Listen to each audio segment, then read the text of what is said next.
탈중국 난리 났다. 이래도 안 망한다고.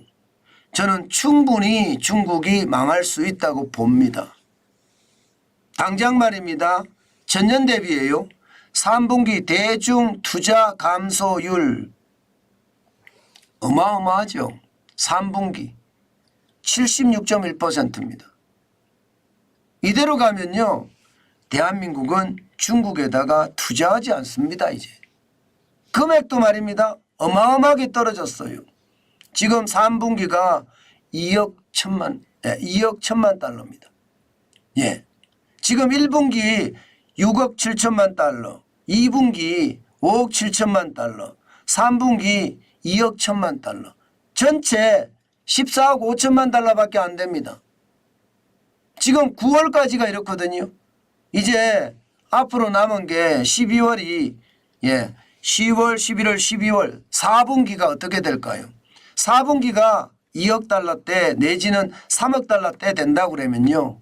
지금 대중 투자액이 지금 거의 말입니다. 21년인가요? 21년 만에 처음으로 말입니다. 10억 달러대 투자를 하게 됩니다. 지금까지 여러분 2007년만 하더라도 대중국 투자가 74억 3,200만 달러였습니다. 사드 보복이 있었을 때도 40억 200만 달러였거든요. 2021년에 67억 3천만 달러였고요. 2022년에도 65억 9천만 달러였습니다. 그런데 올해 특히 유난히 줄어들고 있습니다. 1분기만 하더라도 89.2%가 떨어졌거든요. 2분기는 53.3%, 그리고 3분기는 76.1%가 줄어들었습니다. 중국에 대한 투자가 엄청나게 줄어든다는 뜻이에요. 그만큼 중국 경제는 이제 탈중국의 몸살을 앓고 있다.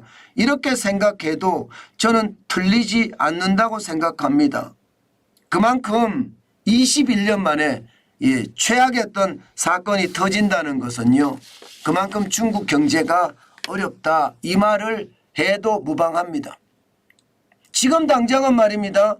14억 5천만 달러지만 내년에 가면 또 줄 거 아니에요. 후년에 가면 또 줄 거고. 그러면 중국에 대한 어떤 희망, 기대치는 이제 무너진다는 이야기가 되는 겁니다. 문제는요. 대한민국만 이렇게 줄이는 것이 아니라는 거죠. 전 세계가 중국에 대한 투자를 확확 줄이고 있습니다. 실질적으로도 보면 말입니다.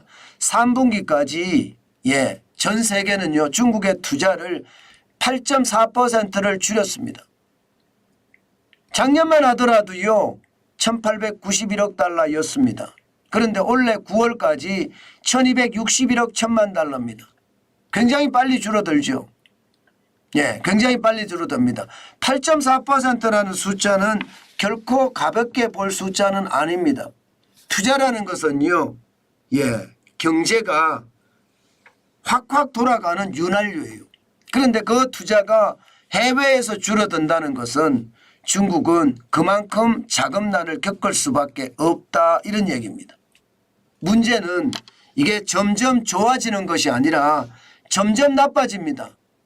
그래서 제가 이래도 안 망한다고 제가 제목을 달았던 겁니다. 어떤 식이냐. 여러분 보시다시피 10월에는요. 9.4%까지 떨어집니다. 지금 이대로라면요. 11월, 12월이 거쳐지면서 10%가 넘을 거라는 것은 기본적인 예측이에요. 코로나19가 한창일 때 2020년 3월에 10.8%가 떨어진 이후 지금 최악의 수준이 되지 않을까 그런 예측도 합니다. 지난 6월부터 말입니다. 2.7%가 줄어들더니요. 7월에 줄어들고 8월에 줄어들고 9월에 줄어들고 계속 줄어들고 있는 형국입니다. 그만큼 중국에 대한 상황 심상치 않다 이렇게 생각을 하고요. 결국 말입니다. 미중 간의 전쟁이 중국에 대한 투자를 엄청나게 줄이는 그런 사태가 벌어지고 있다 이렇게 봐야 되고요.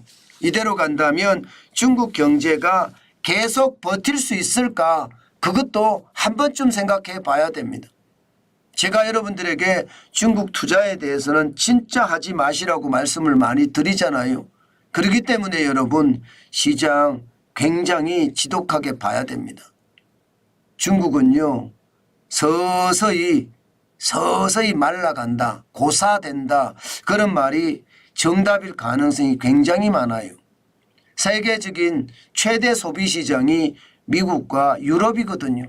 그런데 중국 입장에서는요 최대 소비 시장들하고 싸움을 하고 있으니 이게 중국이 성장하기가 쉽지 않고요. 또 미국이 중국에 투자를 하지 않으니까요 유럽의 투자자들도 중국의 투자를 꺼리면서 중국 투자가 확확 줄어드는 그런 사태가 벌어지고 있다, 그런 얘기예요. 저는 중국에 대한 투자 진짜 이럴 때 조심하셔야 된다고 생각합니다. 중국 투자는요 쉽지 않습니다. 그만큼 생각했던 것보다가 어렵다는 그런 이야기가 되는 거고요. 섣불리 말입니다. 투자에 나섰다가 오히려 말입니다. 투자하는 자체마저도 굉장히 어려워지는 그런 사태가 벌어질 수도 있으니까요. 중국에 대한 투자는 특히 조심하시고 저는 조심했으면 좋겠습니다. 단순하게 그냥 좋아지겠지 하는 막연한 기대감으로는 투자하지 마십시오. 항상 과학적이고 객관적인 지표, 데이터를 보고 저는 투자에 대한 생각을 했으면 좋겠다. 그 말씀 강조해서 올립니다.